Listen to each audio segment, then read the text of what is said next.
श्री परमात्मा ने 14वां अध्याय। उसके उपरांत श्री कृष्ण भगवान बोले, हे अर्जुन, ज्ञानों में भी अति उत्तम परम ज्ञान को मैं फिर से भी तेरे लिए कहूँगा कि जिसको जानकर सब मुनिजन इस संसार से मुक्त होकर परम सिद्धि को प्राप्त हो गए हैं। हे अर्जुन, इस ज्ञान को आश्रय करके अर्थात धारण करके मेरे स्वरूप को प्राप्त हुए पुरुष सृष्टि के आदि में पुनः उत्पन्न नहीं होते और प्रलय काल में भी व्याकुल नहीं होते हैं, क्योंकि उनकी दृष्टि में मुझ वासुदेव से भिन्न कोई वस्तु है ही नहीं। हे अर्जुन, मेरी महत ब्रह्म रूप प्रकृति अर्थात त्रिगुणमयी माया संपूर्ण भूतों की योनि है, अर्थात गर्भाधान का स्थान है, और मैं उस योनि में चेतन रूप बीज को स्थापन करता हूँ। उस जड़ चेतन के संयोग से सब भूतों की उत्पत्ति होती है। हे अर्जुन, नाना प्रकार की सब योनियों में जितनी मूर्तियाँ अर्थात शरीर उत्पन्न होते हैं, उन सब की त्रिगुणमयी माया तो गर्भ को धारण करने वाली माता है, और मैं बीज को स्थापन करने वाला पिता हूँ। हे अर्जुन, सत्वगुण, रजोगुण और तमोगुण ऐसे ये प्रकृति से उत्पन्न हुए तीनों गुण इस विनाशी जीवात्मा को शरीर में बांधते हैं। हे निष्पाप, उन तीनों गुणों में प्रकाश करने वाला निर्विकार सत्व गुण तो निर्मल होने के कारण सुख की आसक्ति से और ज्ञान की आसक्ति से अर्थात ज्ञान के अभिमान से बांधता है। हे अर्जुन, राग रूप रजोगुण को कामना और आसक्ति से उत्पन्न हुआ जान वह इस जीवात्मा को कर्मों की और उनके फल की आसक्ति से बांधता है। और हे अर्जुन, सर्वदेहाभिमानियों के मोहने वाले तमोगुण को अज्ञान से उत्पन्न हुआ जान वह इस जीवात्मा को प्रमाद, आलस्य और निंद्रा के द्वारा बांधता है, क्योंकि हे अर्जुन, सत्वगुण सुख में लगाता है और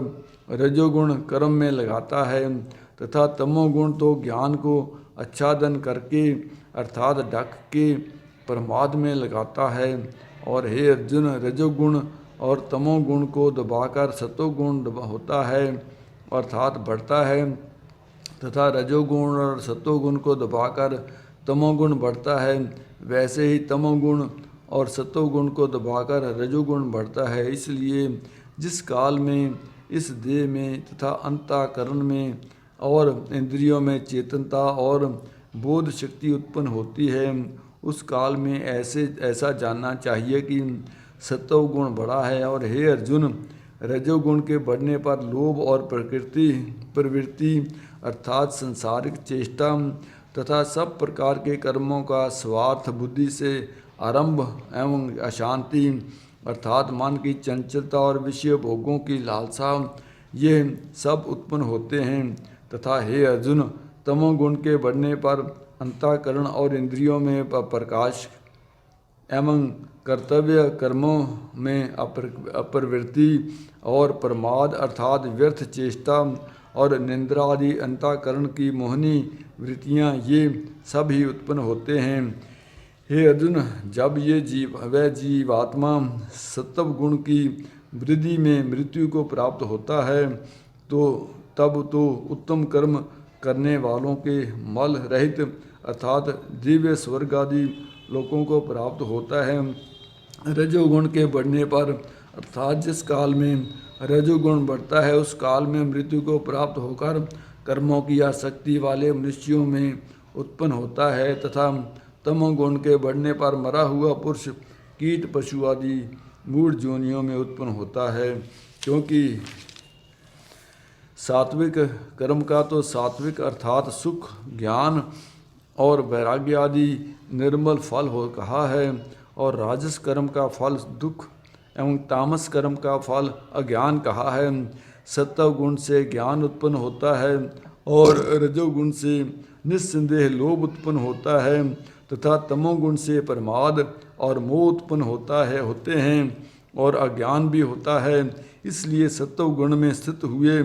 पुरुष स्वर्ग आदि उच्च लोकों को जाते हैं, और रजोगुण में स्थित राजस पुरुष मध्य में अर्थात निश्चलोक में ही रहते हैं, एवं तमोगुण के कार्य रूप निंद्रा, प्रमाद और आलस्य आदि में स्थित हुए तामस पुरुष अधोगति को अर्थात कीट पशु आदि नीच योनियों को प्राप्त होते हैं। हे अर्जुन, जिस काल में दृष्टा अर्थात समष्टि चेतन में एक ही भाव से स्थित हुआ साक्षी पुरुष तीनों गुणों के सिवा अन्य किसी को करता नहीं देखता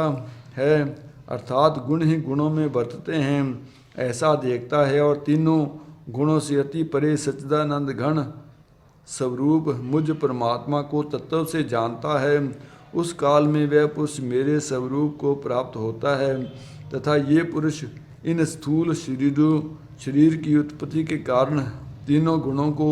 उल्लंघन करके जन्म मृत्यु वृद्धावस्था और सब प्रकार के दुखों से मुक्त हुआ परमानंद को प्राप्त होता है। इस प्रकार भगवान के रहस्य युक्त वचनों को सुनकर अर्जुन ने पूछा कि हे पुरुषोत्तम, इन तीनों गुणों से अतीत हुआ पुरुष किन किन लक्षणों से युक्त होता है और किस प्रकार के आचरणों वाला होता है, तथा हे प्रभु, मनुष्य किस उपाय से इन तीनों गुणों से अतीत होता है। इस प्रकार अर्जुन के पूछने पर श्री कृष्ण भगवान बोले, हे अर्जुन, जो पुरुष सत्व गुण के कार्य रूप प्रकाश को और रजोगुण के कार्य रूप प्रवृत्ति को तथा तमोगुण के कार्य रूप मोह को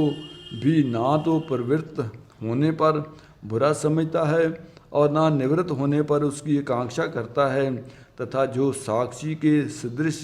स्थित हुआ गुणों के द्वारा विचलित नहीं किया जा सकता है, और गुण ही गुणों में बरतते हैं ऐसा समझता हुआ जो सच्चिदानंद गण परमात्मा में एक ही भाव से स्थित रहता है एवं उस स्थिति से चलायमान नहीं होता है, जो निरंतर आत्म भाव में स्थित हुआ दुख सुख को समान समझने वाला है, तथा मिट्टी पत्थर और स्वर्ण में समान भाव वाला और धैर्यवान है, तथा जो प्रिय और प्रिय को बराबर समझता है और अपनी निंदा स्तुति में भी समान भाव वाला है, तथा जो मान और अपमान में सम है एवं मित्र और वैरी के पक्ष में भी सम है, वह संपूर्ण आरंभों में कर्तापन के विमान से रहित हुआ पुरुष गुणातीत कहा जाता है। और जो पुरुष अव्यभिचारी भक्ति रूप योग के द्वारा मेरे को निरंतर भजता है, वह इन तीनों गुणों को अच्छी प्रकार उल्लंघन करके सच्चिदानंद घन ब्रह्म में एक ही भाव होने के लिए योग्य होता है। हे अर्जुन, उस विनाशी पर ब्रह्म और अमृत का तथा नित्य धर्म का और अखंड एक रस